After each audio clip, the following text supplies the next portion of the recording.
of the world, that you very seldom find that kind of change that quickly. So it depends on what you're holding as your standard. The standard is that blacks haven't caught up with whites.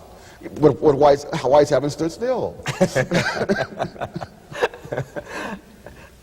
You make another point in terms of intra-black relations, and that is, you say affirmative action for the most part has really benefited blacks who really didn't need affirmative action. Affirmative action is a great way for black PhDs to get endowed chairs. It's a terrible way for some kid in the South Bronx to try to get his first job. What affirmative action does is create an incentive for people to hire those who have a proven track record, those who have degrees and things like that. It makes it more dangerous for the employer to hire an untrained person with no track record, because if he has to fire that person, then he's letting himself in for legal trouble. In other words, you can hire a white of very doubtful qualifications, and if he doesn't work out, throw him out in the street the next week. You hire blacks of doubtful qualifications, throw them out in the street the next week, and you've got the NAACP, you've got the EEOC, you've got God knows who all to contend with. The employers have long ago figured this one out, and so they have not hired those blacks who are at all doubtful, either in terms of qualifications or simply not enough experience to know how good they are. You see this in the data.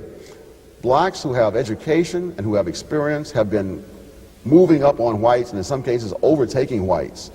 If you look at blacks who have not finished high school, blacks who come from background of families that are broken and so forth, they are falling further and further behind, not only further behind the population in general, but further behind whites with the same disadvantages. What do you blame for that? You're not blaming middle-class blacks who are beneficiaries of affirmative action, are you? I'm blaming the incentives created by affirmative action, because when it comes to the incentives that are created, the businessman is going to try to protect himself whatever way he can, and that means hiring those blacks who are overqualified, who have a long track record, and so on.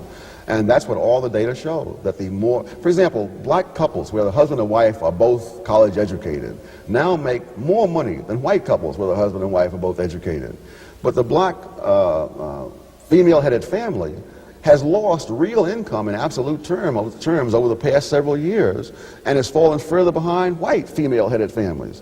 So the very opposite trends are going on at the same time, and you can't argue this because of blackness or racism, because both of them are black people. One group is shooting way ahead, one is falling further and further behind, and a large part of that reason, I believe, and the data seem to suggest, is because the incentives created by affirmative action and similar kinds of programs just make it too dangerous to take a chance. Now let's